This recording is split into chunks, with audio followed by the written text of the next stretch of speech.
Oke, jadi kita akan review metodologi ekonometrika yang seharusnya sudah kalian dapat di ekonometrika 1. Yang pertama adalah, kalau saya tanya ke teman-teman sekalian di sini, sebenarnya kita pakai regresi itu buat apa sih? Ada yang bisa jawab nggak? Kita belajar regresi OLS atau Ordinary Least Square itu tujuannya untuk apa? Ada yang bisa menjawab? Siapa Mbak namanya? Oke, Bella, silakan.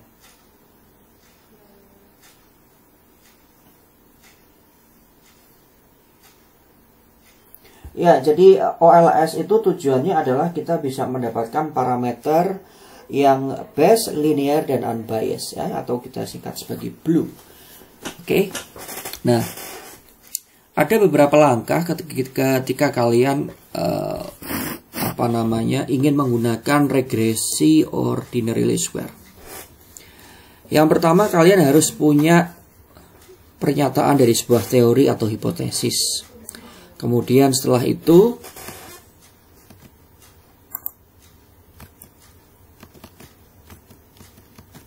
setelah kalian punya teorinya atau hipotesisnya, kalian melakukan spesifikasi model matematikanya. Kemudian yang ketiga, spesifikasi model ekonometrik, ya. Kemudian baru dapat datanya, estimasi parameter, uji hipotesis, dan seterusnya sampai menggunakan model untuk pengendalian atau kebijakan, atau nanti juga dalam konteks mata kuliah kita adalah untuk membantu kita dalam mengambil keputusan. Nah, contohnya seperti apa sih teori atau konsep? Ya, contohnya adalah ketika kalian belajar mikroekonomi, kalian belajar teori konsumsi. Ya, di sana kalian belajar mengenai marginal propensity to consume atau MPC. Jadi berapa persen perubahan konsumsi ketika penghasilan orang-orang yang ada di data kita itu naik sebesar 1 unit mata uang, misalnya rupiah. Ya, ini teorinya. Jadi MPC itu atau konsep ekonominya tentang marginal propensity to consume, bahwa yang namanya marginal propensity to consume itu berada nilainya antara 1 dan 0. Jadi lebih besar dari 0 dan kurang dari 1. Itu teorinya. Nah, kemudian yang langkah kedua, kita akan membuat spesifikasi model matematika konsumsinya. Oke, di sini Y itu, ya, itu adalah konsumsi, pengeluaran konsumsi. Yang di sebelah kiri sama dengan itu biasanya kita sebut sebagai variable dependent. Artinya adalah variasi, perubahan, ya, nilai di variabel Y atau variabel independen itu, variabel dependen itu tergantung dari variasi variabel-variabel independen yang kita duga mempengaruhi. Sampai sini ada yang kurang paham? Cukup jelas? Ya.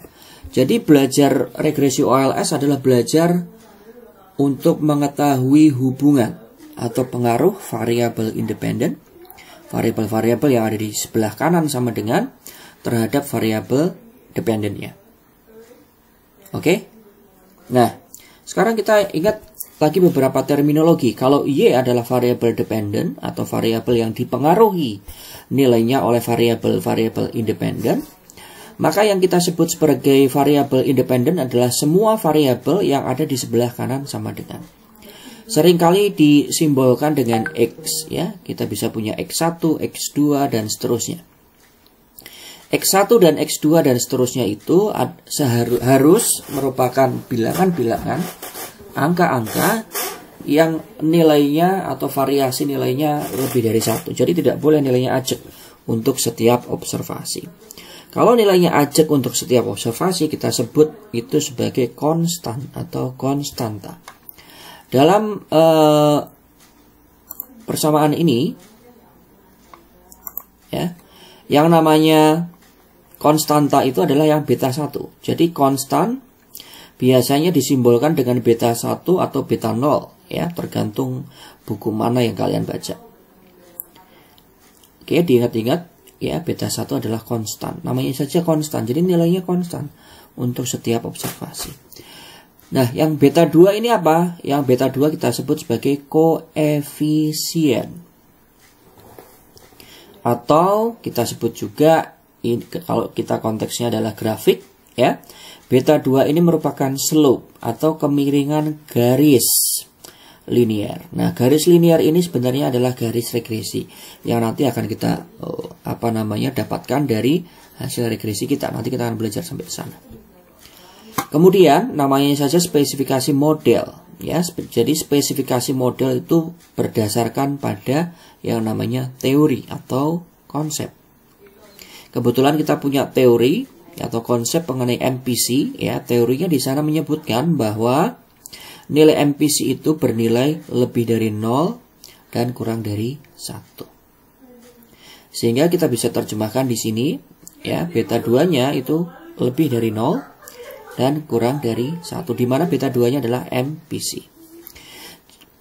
Dalam konteks contoh ini, Y adalah konsumsi dan X adalah pendapatan. Atau di grafik sini, di grafik yang kita saksikan bersama-sama, consumption expenditure itu yang Y, sedangkan income level itu adalah yang X. Nah, MPC adalah besarnya nilai beta 2. Oke, sekarang kita masuk ke tahap yang lebih serius. Yang ketiga adalah spesifikasi model ekonometriknya, ya. Kalau yang nomor 2 adalah spesifikasi model matematis, ya. Sementara yang step ketiga adalah spesifikasi model ekonometriknya. Bedanya di mana? Bedanya adalah bahwa ketika kita sudah masuk ke model ekonometrik, kita memiliki yang namanya komponen error atau disimbolkan dengan mu. Ya, beberapa buku menyebutnya dengan disturbance, ada yang pakai nama error term dan seterusnya. Oke. Nah, kemudian yang keempat, kita harus dapat datanya. Data yang merepresentasikan variabel untuk pendapatan atau income dan variabel konsumsi atau untuk variabel Y-nya. Ketika kita sudah punya data, kemudian kita bisa membuat yang namanya scatter plot seperti ini. Ya, titik-titik ini merupakan titik-titik pertemuan antara suatu nilai income dengan suatu nilai konsumsi. Suatu nilai variabel X dan suatu nilai variabel Y. Ya, jumlah titik-titik ini akan sangat banyak tergantung dari jumlahnya data atau jumlah sampel, jumlah observasi yang kalian punya. Sedangkan garis tengah ini yang hitam, ya, ini merupakan garis regresi. Ya, garis regresi itu idealnya adalah mampu meminimumkan jumlah kuadrat daripada residual atau error. Jadi residual atau mu atau kita sebut juga error itu adalah jarak titik ini dengan garis linearnya. Dia bisa positif ketika titiknya lebih tinggi daripada garis atau juga negatif. Ya, jadi error itu bisa positif, bisa negatif. Nah, OLS atau ordinary least square adalah sebuah cara pendekatan yang bisa membantu kita mendapatkan suatu garis lurus seperti ini, yang kita sebut tadi sebagai garis regresi, yang mampu meminimalkan jumlah error kuadrat. Ya, itulah kenapa disebut ordinary least square. Ya, ordinary itu artinya biasa, least itu yang paling kecil, square itu kuadrat. Ya, ordinary yang dikuadratkan itu adalah residualnya atau jaraknya. Kenapa dikuadratkan? Agar semuanya bernilai positif. Yang mana yang bernilai positif? Residualnya. Ya, jadi secara teknik nanti kalian akan pelajari, harusnya sudah diajarkan di ekonometrika 1. Ya, dalam contoh ini kita mendapatkan datanya dari data PDB, di mana kita akan mencari variabel tingkat konsumsi yaitu Y dan tingkat pendapatan masyarakat atau X. Nah, kemudian kita akan melakukan estimasi. Nah, ini yang kalian lakukan. Jadi, nomor 4 dan nomor 5 sudah bisa kalian lakukan dengan menggunakan software statistik tertentu. Ya, bisa pakai eViews, bisa pakai Stata, bisa pakai R, bisa pakai SPSS, bahkan sebenarnya pakai Excel pun bisa. Ya, kalau datanya tidak terlalu banyak. Nah, nanti kita akan mendapatkan hal seperti ini. Ya, ini gambaran saja, visualisasi. Ya, visualisasi setelah kalian mendapatkan garis regresi. Kemudian step selanjutnya adalah melakukan uji hipotesis. Ya, uji hipotesis ini ya kita akan lakukan untuk menguji apakah nilai koefisien ini, nilai MPC ini benar adanya segini. 0.7218. Disitulah nanti kalian akan mengenal istilah-istilah seperti H0 dan HA. Hipotesis null atau null hypothesis dan alternatif hypothesis atau HA. Ya, disitulah nanti kalian akan mengenal. Kemudian baru step 7 kita gunakan hasilnya untuk melakukan prediksi atau peramalan. Dan yang ketiga, yang 8 step terakhir, dari sini kita bisa mengambil keputusan-keputusan atau kebijakan-kebijakan dengan memanfaatkan hasil regresi. Nah, yang perlu kalian perhatikan adalah hakikatnya kita melakukan regresi adalah untuk menduga nilai dari parameter. Jadi yang disebut sebagai parameter yang dimaksud Mbak Bella tadi, ya, Bayes linear unbiased estimator, itu adalah ini. Ya, nilai beta 2-nya. Ini yang akan kita tebak. Ya. Jadi kalau variabel independennya ada 4, beta 2, 3, 4 gitu ya, berarti yang akan kita duga adalah parameter-parameter tersebut ya, beta 2, beta 3 dan seterusnya. Jadi ini yang harus kita pastikan merupakan Bayes linear unbiased estimator. Nah, kenapa kok kita susah-susah melakukan regresi? Ya, ada dua hal. Yang pertama adalah kita ingin mengetahui berapa nilai sebenarnya MPC di populasi. Kita ingin tahu ya, secara umum di Indonesia kalau pendapatannya naik misalnya 1 juta rupiah, ya konsumsinya naik berapa?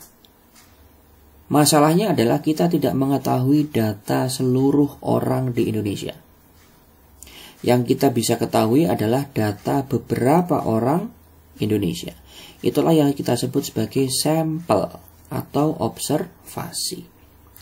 Dengan menggunakan sampel yang ada, observasi yang kita punya, kita ingin menduga, ya, menebak berapa sebenarnya nilai parameter atau nilai estimator sesungguhnya di populasi. Jadi itu alasan dibalik kalian belajar regresi itu. Sebenarnya, kalian ingin melakukan pendugaan nilai estimator atau nilai parameter.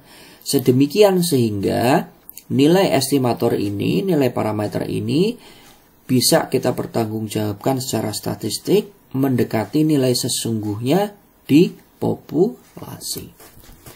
Sampai titik ini apakah ada yang ingin bertanya? Cukup jelas? Oke, kita lanjut. Nah, sekarang kita dari konsep, kita akan lakukan praktik ya, menggunakan data yang